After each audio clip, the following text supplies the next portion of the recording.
Welcome back, folks, to the Mailrite Show. This is episode 181. I'm excited. We've got a great special guest. It's Carl Draper of EMPWR Media. Carl, would you like to give the audience and viewers a quick introduction? Sure. Yeah, I'm excited to be on with you guys. Like Jonathan said, I'm Kyle Draper. I am in Dallas, Texas, and I am a speaker, trainer, coach, CEO, I guess. So I do a lot of teaching and coaching inside of the real estate space, mainly directed at social media, marketing, storytelling.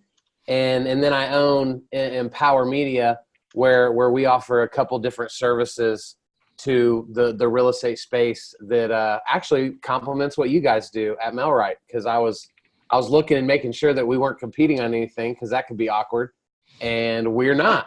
So it's a big market. It's a big market. Sure. I have regular people that we do kind of similar things. I'm okay with it. And we've got my great co-host. So, Robert, would you like to introduce yourself to the new listeners and viewers? Well, I think a lot of them know who I am. But my name is Robert Newman. I am the founder of EMPWR. I want to give a shout out to John today, because John informed me not so long ago offline that the show in the 7 months or 8 months, whatever it's been that we've been doing it, has grown by 500%, which is really a fancy way of saying that you guys, those people that are tuned in right now, have been downloading our show with an ever-increasing amount of frequency, for which, by the way, Mr. Dinwood and I promise you, are both incredibly grateful and humbled that you guys have decided to tune in. So thank you all. Yeah, we're getting a lot of downloads lately, which I'm very happy with, and it's just a sign that the content must be touching base with our audience. So we appreciate that, folks. If you've got any questions or comments, just either contact Robert. Don't contact me. There we go. Thank you. Thank you for that. Appreciate it. All right, Kyle. I thought you would appreciate that. Yeah. So, Carl, we're going to go into the power of story. Let's go. When it comes to building a brand for a real estate agent or a power team, and using social media to help with that storytelling. So where should we start with this journey, Carl?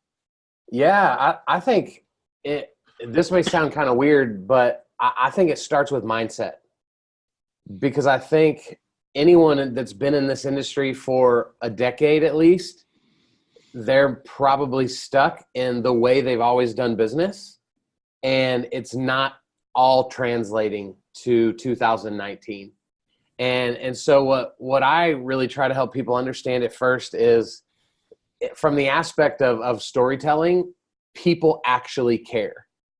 And I was teaching this yesterday, and I asked everybody, like, who puts up every once in a while, like, a picture of the food you're eating? You know, like, if you go on a date with your spouse, like, who puts up a picture? And the majority of the room is like, oh, bleh, you know, like, no, that's terrible. Nobody can. And what I have to help them understand is, we are surrounded by people that are nosy by nature. And that nosiness causes people that like me to wonder what my wife and I did on date night. And so, do I want to post pictures all the time? No, I don't. I don't need the accolades. I don't need the pat on the back. But I post about it because people actually want to know. And it's a shift in mindset. Even though I don't care what your steak looked like for dinner last night, some people do. And we've got to be careful that we don't just fall victim to putting out what we like, but that we're putting out what people want. And that comes by way of story. And we've got to fix it up here, but before we can get it out there, if that makes sense. Well, how did you address that yourself? So you just said right now on channel that you personally don't really want to share with people what you eat on date night with your wife. Yeah. Yet somehow you came to the decision that you had to do that. What was that little micro journey like for you? How did that happen? Man, micro would probably not be a great word, because Macro? I feel like it's taken forever, right? Okay. Just because it's a constant evolution. I think it's just, as a social media expert, I guess, I pay close attention to what I'm posting and how quickly it's getting engagement, how many comments it's getting. And when you pay attention, you very quickly go, holy cow, like that gets 200 likes when I do it, and that gets 4. And the hard part about tracking data, right, is that, number one, data doesn't lie, and data doesn't always line up with my opinion. And so when I started seeing that a lot of the posts that maybe weren't my favorite were the ones that were actually trending, I had to go, man, like, people don't just care about what I think they should. They're going to care about whatever they're going to care about. And what we do on date night, the specifics of that, like, that matters to my audience. I got you. Does that make sense? Yeah. So if I'm hearing you correctly, what part of your journey has been, it's been a data-driven evolution. You've done some multivariate testing where you've thrown on content online. You've looked at content piece A, which maybe, let's just say it's an informative article about branding, and then you've looked at, and I'm just making that sure up. Yeah. And then content piece number B, it's a pretty picture of you and your wife as you guys are getting ready to walk into whatever restaurant you're visiting on your night out. And then noticed, wow, there's a lot of likes on that more casual personal post. Yes. Than this business post. Okay, John, I cut you off. What were you going to say? No, I thought thank you for contributing. It was fantastic. Carl, so when you're talking to real estate agents, you know, we've just had this great example.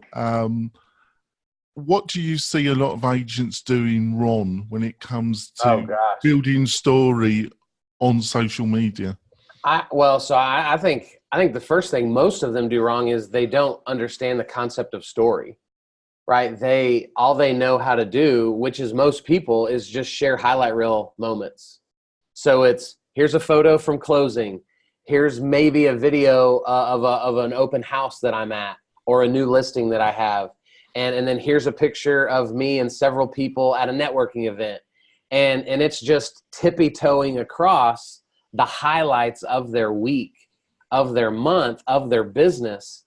And they're never really giving people the opportunity to engage, because what I find really interesting is when you ask the question, how many of you in this room have a referral-based business? The majority of real estate agents raise their hands. And then when you follow that up with, what are you doing to intentionally be in front of your sphere, which is where you're saying all of your business comes from, most of them have no idea. They're just kind of haphazardly doing things, and they know that's where their business is coming from, but they're not able to quantify it in any way. And so to me, that would be the biggest problem, is that it's all real estate all the time, which most people don't care about, and they're unwilling to just be authentic and share their story, even to some degree, share their pain, right? And so that's what I find is the biggest thing, is them assuming like nobody cares that I like dogs. But that's crazy, because there's millions and millions of people that are obsessed with their animals. And that's a whole chunk of people that are also going to buy and sell houses. So what I think you're trying to say here is that obviously they want to know that you're efficient, that you're a real estate agent, you get a result, you're efficient, but they also want to know about you, the person, the agent, what your likes, your dislikes are. Am I correct? Is that what you're trying to point out? Yes, sir. Yeah, absolutely. That's exactly what I think. Now, a lot of people, and I'm one of them, finds a little bit of resistance, because I'm not too sure that people, I don't feel totally relaxed sharing everything, because, you know, that could be political, that could be have a social element, it could be part of my lifestyle that maybe somebody in a certain community would not do business if they knew too much about me. Are there boundaries? Because and how do you show them this, but with boundaries, or Yeah. is there no boundaries in No, well, I mean, so technically there's no boundaries, right? I can say whatever I want, whenever I want on social media, and no one can stop me. That would obviously be not the greatest thing to do when we work in a position of sales to a lot of people. And so for me, there's really two hot button topics that I try to help people avoid. And then if they don't want to avoid it, approach it from a unique perspective. And to me, those would be like politics and religion. And when we talk about those two things, right, there is a way to post that is educational and truly conversational. And then there's a way to post that would just be like, I hate the president, or he's a moron, right? Like that, though that may be true to some people, probably not the greatest approach to take in that situation. Right. So I try to help people understand that, the moment I am divisive in a statement like that, in a position of sales, I've split my audience in half. And I am now creating enemies, right? Because I'm choosing to be divisive in the way I'm expressing my opinion. So I think we have to be smart in the way that we do it. For example, for me, I was a pastor for almost 10 years in my former life, back in my 20s. And so for me, I talk about God a lot. I talk about the Bible a lot, but I don't do it in a way that is trying to offend someone. I'm not doing it from like a pious place where I've got this figured out and you're a moron if you disagree with me, right? I am just simply talking through a passion of mine in a way that is completely respectable and honorable to the people that are on the other side. And so I think that's the fine line that we have to walk. And then Jonathan, to what you said, I think, right, like what I heard you say was that you're kind of a more private person. Well, I'm English, aren't I? So what do you expect? So for a lot of people, right, like we don't want all of our stuff out there. Well, I know Robert, I'm sorry to interrupt, Cole. I know Robert's laughing here, but it's true, isn't it? If you've been to Scandinavia or you've been to England, I lived in Scandinavia for a year and a half. They're more reserved. It doesn't mean they're friendly, but they're not American, if you understand. They're not going to be loud or go up to a stranger and engage in conversation as easily as a lot of Americans would do. Does that make sense, Carl? Yeah, absolutely. And my wife is my wife is American, so she's not just like you, but she's very reserved, she's not completely introverted, but she's just private. She doesn't want people knowing what's going on in her life all the time. And so what I have to help people do is pick and choose your battles that you're willing to be slightly more open about. Because we all have heard, the quote, and it's been said a million times over now, but we work with people we know, like, and trust. And in my opinion, in order to build that trust, we have to be willing to engage people. And for example, for me, so I have a son who has autism, and he's 6 years old, and we don't talk about it very much because that's a private family matter that I'm not trying to put that out on a poster to like win people's hearts and grow my, that's not what I want to do. Well, it's a very difficult area, isn't it? Because if you're, and you come across as a decent man, Cole, that would be a little bit yucky, wouldn't it? Right. Yes, but the reason I'm saying this is I was on the phone yesterday with a lender, and we were on a coaching call. He'd asked me to help him with some social media, and he had mentioned that he and his wife had a few kids that had autism. And so I had that moment to be unprofessional to some people and go, man, my son has autism. And oh my gosh, the moment I said that, he and I connected on a level that went beyond anything sales and marketing could ever accomplish. And because he and I have laid on the floor in the same moment of the same day, right? Like we've been in the same foxhole together. And this is what I think our industry doesn't get, is when we take advantage of moments to truly connect to the hearts of people. They are ours forever. They will take a bullet for our business. They will be our loudest voice box, and they will do anything in their power to help us be successful if we've done a good job of aligning our lives with theirs. Yeah. And to me, that's what storytelling is all about. I think you've made some fantastic points. We're going to go for our break, folks, and then we're going to come back because I think Carl's really on to something here, but I've maybe like a lot of you audience, I haven't really understood fully. I know I've listened really quite intently, Carl, and I think you're really on to something, but how you do this, I'm still struggling a little bit. Sure. But we'll be back in a few moments, folks, and we'll be continue the discussion. We're coming back. We've had a great chat with Carl Draper. Robert's been listening.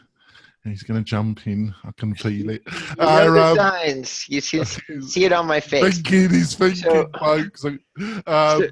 So, Robert, I think Carl's really on to something, and why a lot of people in the real estate industry don't really use social media that well. But I'm also struggling, Robert. What's your feelings about this? Well, I have stronger feelings because I'm not in your business, Kyle, but sure. I'm in a different business. But I constantly, as a value add, I've been talking about branding and positioning on social media and other platforms for real estate agents, some of whom have a very big microphone. Right. Some of the people that I've dealt with, and so I've been talking to those people. So I'm curious. So here's what's easy. You take somebody that's got a TV show, and I've got a couple clients that do. Okay. And then you tell them they understand the conversation of branding pretty well. And they understand the conversation of, because here's how I'm interpreting what you just said. They understand the line between talking about things they're interested in that relate indirectly to their profession, but not crossing the line too deeply into personal space. Yeah. They know that. Yeah. Talk to somebody who is an amateur, though, somebody who is, let's say, a small broker in your part of the world, such as Houston, Dallas, Texas, Delano, Plano, the list goes on and on and on. Yeah. So talk to people in that neck of the woods, and the conversation is 100% different in my experience. They have no idea. Most of those people that I speak to have never been on social media, very little exposure. Let's just put it that way. So it's a completely different conversation. So I'm curious. I'm wondering if you'd be willing to do a real quick little exercise. Let's say I'm small broker from Plano, Texas. I have never used my Facebook profile. I have one. Okay. And I've never really used it. I don't have an Instagram account. And I don't even know what Pinterest is. And this, by the way, is mirroring a conversation that I've had recently with a broker that does quite well. But this is a real honest to God profile I'm giving you. Great. So except for the city, that's made up. So what would you say to this person? Like if you were moving into an introductory conversation, you're trying to explain your services and what the impact of your services can have. How does that happen? Yeah. So I love asking questions, because I think what I hate about people like me in our industry is, not like me, in our profession of helping real estate agents, is we can get so pious in thinking we've got it all figured out that I just go in pitching my thing as opposed to truly identifying the pain points of the person I'm sitting across from. Sure. So I ask a ton of questions. And so to this individual that I deal with a lot in Dallas Fort Worth, just ask me a couple. Let's just mock it up. So my first question would be like, Robert, I love what you're doing with your brokerage. Tell me, like, what does the person look like that you hope to attract to you? Well, probably my local residents, and there's a residents of the surrounding towns, which would be, if I'm remembering here. It's like I did give you one. It's Delano, and I'd have to Yeah, Plano, McKinney, Frisco. Right. So it's Texans and small town Texans. They like their football. They like their ranches, basically. Yeah. Okay. And that's what you get in this area, and they're mostly family oriented. So I'd love to speak to them. Okay. And looking back, let's just say over your last 6 months of sales, if you were to try to pinpoint an average age of the people you've worked with up to now, what would that look like? I would say they're probably about 45. Okay. So average, just average. Okay. And so are you satisfied with, like, do you like that demographic? Would you rather them be older? Would you rather them be younger? What do you want to do moving forward? Well, I feel like the audience has been drifting towards the younger side, though. Over the last few years, I've noticed that the people that I seem to be dealing with are getting a little bit younger. So I think that I'd probably say younger, though I would like to appeal to everybody. Sure. And that's totally normal, right? We all naturally want to appeal to everybody because we assume that by appealing to everyone, we're naturally going to make more money. Sure. But in a lot of cases, that's not true. And so you're in a unique place because a 45-year-old is kind of a tweener, right? Like they have a presence on Instagram, but then they also have a large presence on Facebook. And so if we're wanting to go younger, we need to really have a presence on both.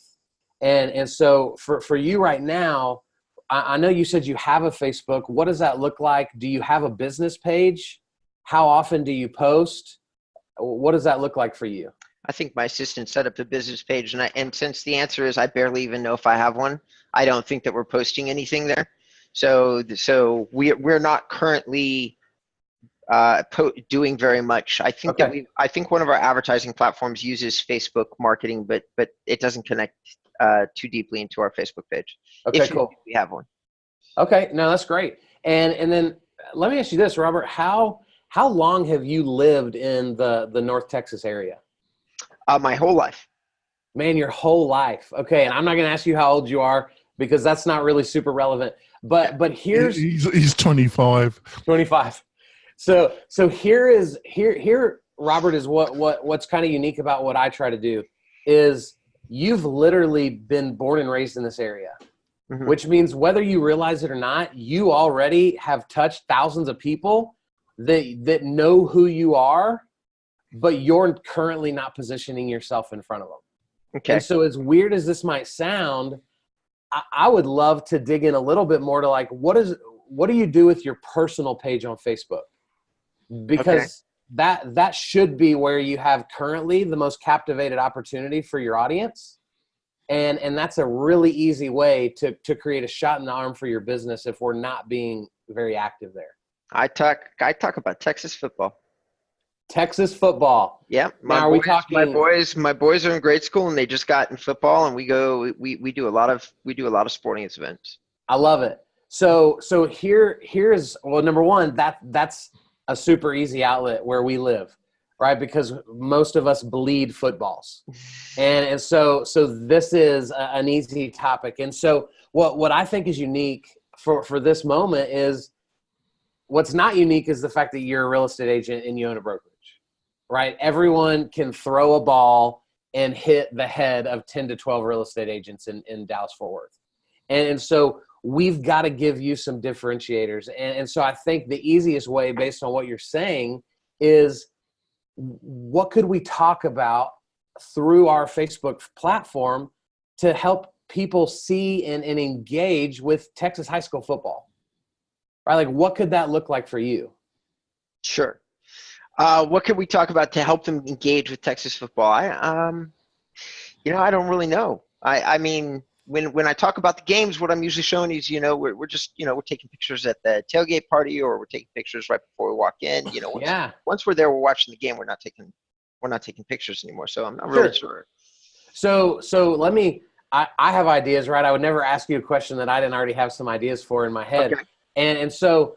Think about something like this. Like, let's say that your kids go to, Plano West High School, right? What if you could reach out to the head football coach before the season starts and let them know you're a local business owner and you would love to do a 10-minute interview with them on Facebook Live with a preview of the season, with your anticipation for how the team's going to do. How do you think that would resonate with your audience that you have in play now? Right now, probably pretty well. I've got a lot of people that tune in and talk about the game, talk about the games. Right. And so here's the beauty of this, Robert. I think, man, we overthink marketing so much, and we don't realize that. Do you think that you could maybe wear a polo in that video that has the Plano West logo and your logo on the shirt? Right. Yeah. So that while you're creating value to your Texas high school football audience, you're also putting a billboard in there so that every time it gets shared, your logo is going out across Facebook, right, numerous times over. Could that potentially benefit your business? It's tough to say, but I think I see what you're saying. So guys, I don't want to, this has been a great exercise, and I can't tell you how much I appreciate you participating. Yeah, man. Because I learned a lot from it. I hope our audience did too. It's a great opening into a consultation, trying to get down to somebody, what I would phrase is their unique selling proposition. Absolutely. You're using it in a more social spin, but I do agree 100% about the concept of either having a dialogue with yourself or having a dialogue with a professional about trying to understand how to take the things that you're passionate about and then leverage those into there's nothing ever wrong about letting everybody know what it is that you do for a living. I certainly do in terms of SEO and being an online marketer, and I'm not necessarily pitching them. That's the beauty of social media, though. The people that have an interest in what you do, that resonate with you as a person, might very well reach out to you. And that's kind of how I'm perceiving your comments. If you spread that message far enough and wide enough using social platforms, somebody that knows you or knows somebody that knows you might reach out and touch base with you through a very careful implanting of a dual message. One, this is what I'm passionate about, and two, this is what I do. Or maybe they're the same thing. That's great. We're going to close up the podcast part of the show. Cole's agreed to stay on, which you'll be able to see on the MailRight YouTube channel and on the MailRight website with a full set of show notes and links. Or you can watch this live at 9 a.m. Pacific Standard Time every Tuesday. And all you have to do is go to the MailRight Facebook page. It's actually MailRight USA. Or just do a search in Facebook MailRight, and you can watch us live and you can ask us questions. If you've got any questions, I keep a view on the Facebook page and we can put those questions to our guests. It's a laugh, isn't it, Robert? Carl, yes, thank you. Carl, how do people find out more about you, your services, and what you're up to? Sure. Yeah, you can go follow me. I'm Coach Kyle Draper on Facebook and Instagram. You could email me directly at kyle@kyledraper.com, and that'll get it covered. I don't have a massive team, so if you come to me through any of those outlets, it will be directly to me, and I'll get back to you. And they totally lost me, audience, about the football stuff. Obviously, I'm English and the soccer. So I didn't even understand the conversation, folks. There we go. Robert, how can people find out more about you and what you're up to? They can always find out about me on my website, which is inboundrem.com. And we are doing lots of really cool, exciting things. I'm going to, unlike everybody else, I don't mind marketing myself. I'm going to shamelessly plug this. FeedSpot voted us the #5 inbound marketing channel in the world. I'm super excited about that. Right beneath Social Media Examiner Neil Patel, who is a hero of mine. So there you go. You can learn all about that on my website, where I'll scream from the rafters how excited I am about it. That's great. And folks, if you want to find out more about MailRight, go to the MailRight site. And if you want to find out more about our exciting platform that will get you quality leads, you can book a spot with me and I will show you how MailRight works personally. And you can do that through the website. We'll be back next week where we have another great guest or another great topic which we'll be discussing, which hopefully will get you the results that you're looking for yourself and your family through real estate in 2019. We'll be back next week, folks. Bye. On to the bonus content. Yeah. So I thought that was a great example about the football.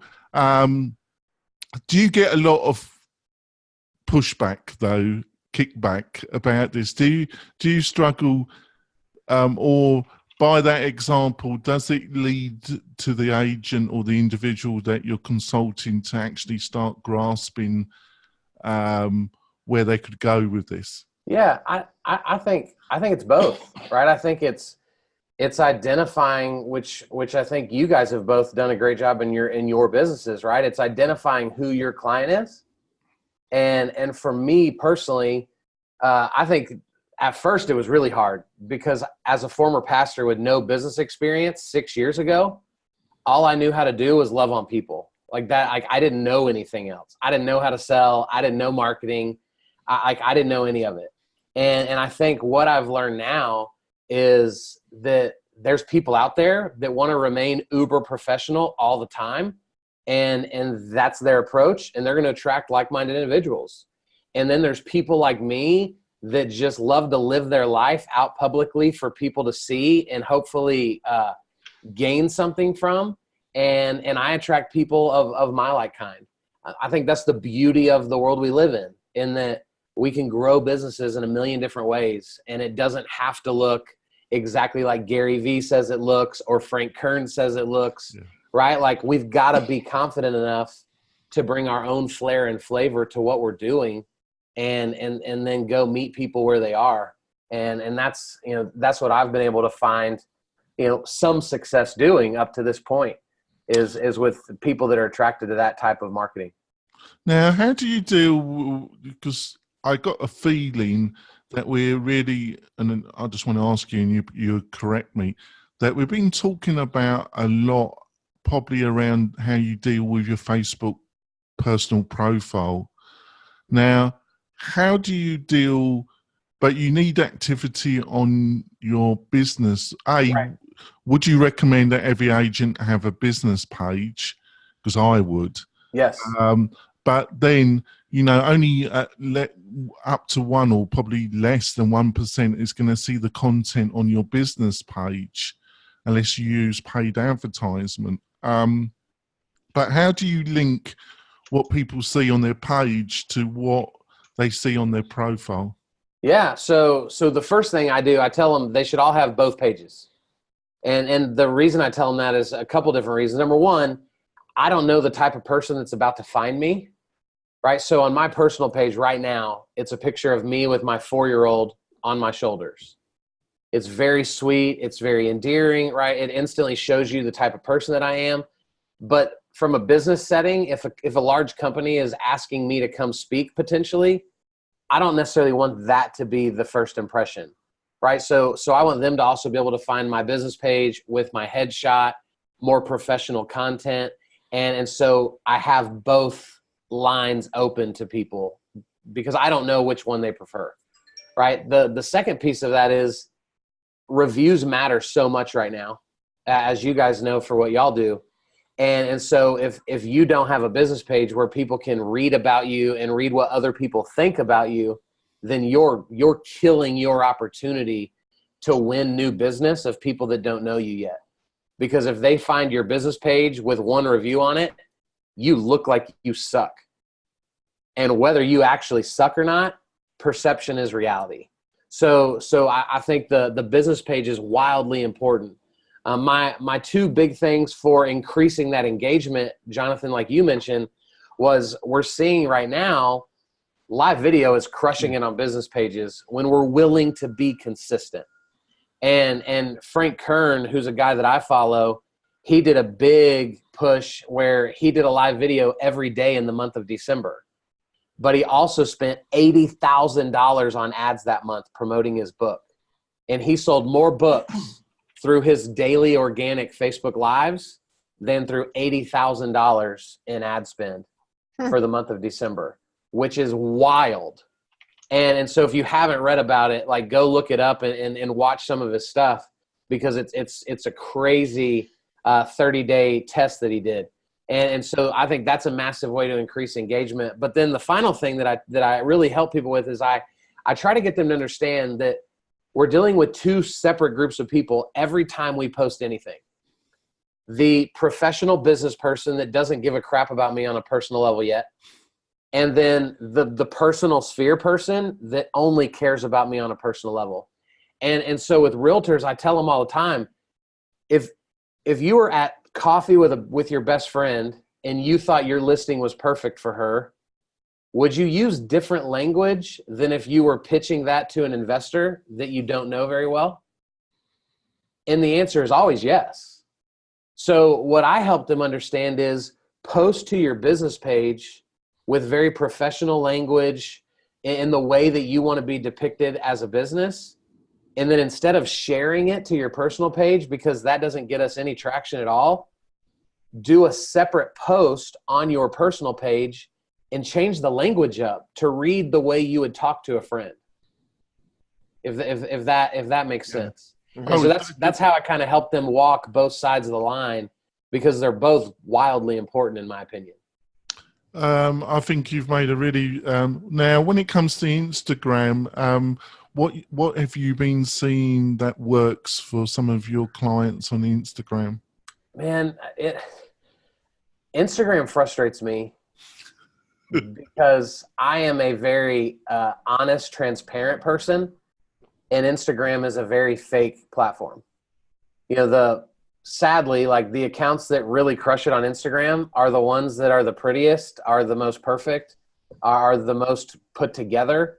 Not to say there's not others that don't do other things, but in general, if we keep things really pretty, really polished, Instagram's going to naturally work for us. For a guy like I don't personally enjoy Instagram for my benefit. I force myself to do it. But I don't have an Instagram face. Like I have an average face that works really well with my audience on Facebook, right? So I have a love-hate relationship with Instagram.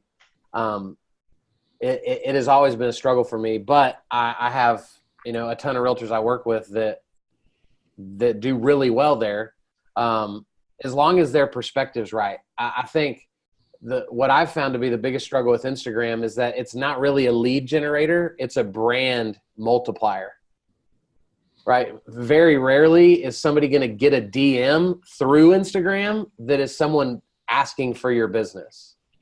They may go to your Instagram and go, wow, man, this dude looks legit, or this girl looks awesome. And they're going to end up calling or emailing or texting, right? So you may never even realize how much your Instagram was helping you, even though it was. And I think that's a huge misconception in our industry, is just that how do I get leads on Instagram? But I see it more as a branding tool, more than necessarily a lead generator. That's great. And just to finish off, is there anything in social media at the present moment or coming up that really excites you, that you think, this is going to be big? Do you think it's pretty stable for the near future? I think what excites me the most is Facebook Live. And the reason I say that is because if you look, like I love studying the data that NAR provides, the National Association of Realtors. And last year, they were still putting out data that said 4% of real estate agents are using video in their business, which is crazy to me that that's still the case. And so even though Facebook Live isn't technically new, I think it's the most underutilized tool on the planet, and it cost us nothing, right? Like for us to be able to do this show and duplicate it as a podcast, and then it's also on Facebook Live for people to share and engage with. And it's crazy that it's not being taken advantage of. So I still think that video in general is the most underutilized and undervalued marketing opportunity that we have in front of us. It is quite surprising, isn't it, Cole? Because people love to look at new houses for sale, put, you can be professional as you're doing a walkthrough, but you can also put a little bit of your personality in it. Right. And you've got a subject matter, property, selling property, buying property. People are just bonkers about it all in general, aren't they? That's Absolutely. why we have all these TV shows, which I don't. But why do you think so many agents are still resistant? Is it just getting your iPhone out and doing the first one? Is it just that first step that so many agents don't do? I think to some degree, right, it's the fear of the unknown. But I think for most, it comes down to these four things. Number one, we don't like what we look like. We don't like what we sound like. We don't know what to talk about. And then we wonder who the heck really cares. And these are, in my opinion, the four factors that lock us down in fear and keep us from putting ourselves out there.